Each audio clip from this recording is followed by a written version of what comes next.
Look at that. See how it's flooded? I couldn't do my grand entry that I love to do. It's Nick Shell, the internet receding hairline guy. Now in just those few words, have you already noticed something that's kind of funny? Yeah, whoa. I better be careful, I'm gonna slip in that. Yeah, I just came out from the dentist not that long ago. So, I'm talking weird because they gave me a shot. So, there's your explanation. I'm still gonna do a video though. It's not keeping me from doing that. You know why? Because I'm not a victim, I'm a victor. All right, now, what we need to talk about is what I'm gonna call the Hollywood hair theory, which I think is shown up in the comment sections of my videos a couple of times by now. So I think it's great. I wouldn't have actually thought about this myself really, but the theory is this, that more Hollywood actors, male Hollywood actors, have hair ratio wise, per capita, whatever you want to call it, than the rest of us. So if you look on sitcoms, look at the stars, they're more likely to have full heads of hair compared to being bald. That's the theory. And I totally believe it. I see how it makes sense. So in theory, we can look on TV and think, man, why do they have a full head of hair and they're 40 or 45? How is that? Well, granted, there's the one concept like Joe McHale had the implants or whatever it is.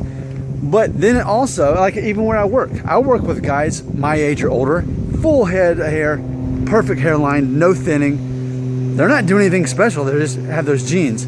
So the theory is that perhaps you're more likely to make it in Hollywood if you have that perfect head of hair. And other genes instead, I mean, also, that are gonna make you more a model looking person. And something I've always been interested in is how do I say this without sounding crazy? Too late. The Jews. I'm fascinated by Jewish people. I am. It's so amazing to me where they've come from, what they've endured through, and then strangely, how like you can't name a movie or a sitcom without there being at least one in. I mean, I'm 35, so I'm thinking back to like Growing Pains. Okay, well in Growing Pains you had Jeremy Miller, who played Ben, I believe was his name in the show. So he's the Jew in that show. And then we can talk about who's the boss, Judith Light, the mom or whatever you call it. She was there's always a Jewish actor in every show. I can think of only a few exceptions, or we can name a movie and I'll name the Jewish actor in that.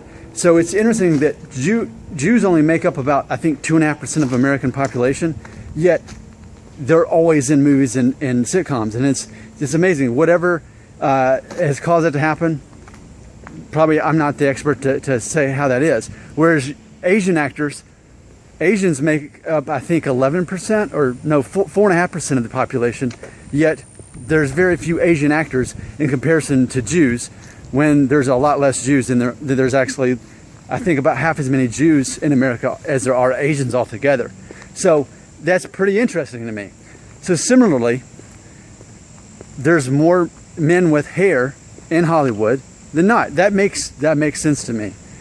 Maybe, and it could be, I was about to say, it's kind of like maybe you're more likely to be tall because you have those genes. Well, that's not true. I mean, I'm 5'9". I'm about the size of the average Hollywood actor. I mean, just randomly thinking, like Tom Cruise is 5'7", Robin Williams was 5'7", Ben Stiller's 5'8", Steve Carell from The Office 5'9", Robert Downey Jr. 5'9". So I guess that doesn't make sense. I mean, height doesn't really necessarily mean you're more likely to make it in Hollywood. But the full head of hair thing, I could see that. Like, for whatever reason, how that, whether it's Hollywood deliberately doing that or it's that people want to watch men that have more hair. Of course, obviously there's exceptions, and you've got Jason Statham and you've got Vin Diesel. But yeah, I think that's an interesting theory, that if we look at it ratio-wise, that there's more men with hair in Hollywood than in the real world. So you can look around you in your office and see hair loss to be more prevalent than if you are watching TV or a movie. So everyone would agree with that, right? No one would disagree, right? It makes sense to me. Feel free to share your thoughts. And remember, I did go to the dentist, so I sound a little bit off. Thanks for watching.